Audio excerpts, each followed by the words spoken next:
ایک دور دراز ملک میں ایک خوبصورت شہزادی رہتی تھی جس کا نام سارا تھا۔ سارا ایک وسیع ریگستان کے قریب کے قلعے میں رہتی تھی، جہاں ریت کے ٹیلے اور تپتی دھوپ کا دور دور تک سایہ ہوتا تھا۔ یہ ریگستان اپنی خاموشی اور وسیع جگہ کی وجہ سے جانا جاتا تھا، لیکن سارا کو ہمیشہ اس کی خوبصورتی اور سادگی نے اپنی طرف متوجہ کیا۔ ایک دن سارا نے فیصلہ کیا کہ وہ ریگستان کی طرف جائے گی اور وہاں کی خوبصورتی کو دیکھے گی۔ وہ اپنے گھوڑے پر سوار ہو کر نکلی اور ریت کے ٹیلوں کی طرف روانہ ہو گئی۔ جب وہ ریگستان میں داخل ہوئی تو اس نے محسوس کیا کہ وہ تنہائی میں بھی خوش ہو سکتی ہے۔ اس کے ارد گرد پھیلی ہوئی ریت کا سمندر اور نیلا آسمان سارا کے دل کو خوشی سے بھر دیتا تھا۔ کئی گھنٹوں کی سواری کے بعد سارا نے ایک قدیم کھنڈر کا مقام دیکھا۔ اس جگہ پر ایک خوبصورت باغ تھا جو ایک زمانے میں باغیچہ ہوا کرتا تھا۔ سارا نے غور سے دیکھا اور محسوس کیا کہ یہاں پر ایک جادوئی پھول اگتا تھا جو صرف اس ریگستان میں پایا جاتا تھا۔ وہ پھول اپنی چمک اور خوشبو سے سارا کو اپنی طرف کھینچتا رہا۔ سارا نے پھول کو چھوا تو اچانک ایک روشنی کی کرن پھوٹی اور ایک جادوئی جن سامنے آیا۔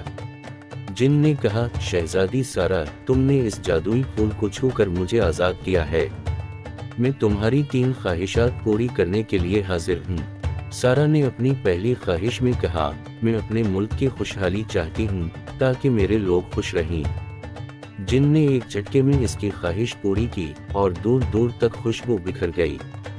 دوسری خواہش میں سارا نے کہا، میں چاہتی ہوں کہ اس ریگستان کی خوبصورتی ہمیشہ برقرار رہے تاکہ لوگ یہاں آ کر اس کا لطف اٹھا سکیں۔ جن نے پھر سے ایک جھٹکے میں اس کی خواہش پوری کی۔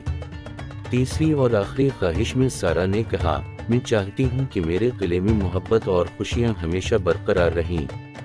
جن نے ایک اور جھٹکے میں اس کی خواہش بھی پوری کی۔ جن نے سارا کی تمام خواہشات پوری کرنے کے بعد کہا، اب میں واپس جاؤں گا، مگر یاد رکھو کہ خوشی اور محبت ہمیشہ دل سے آتی ہے۔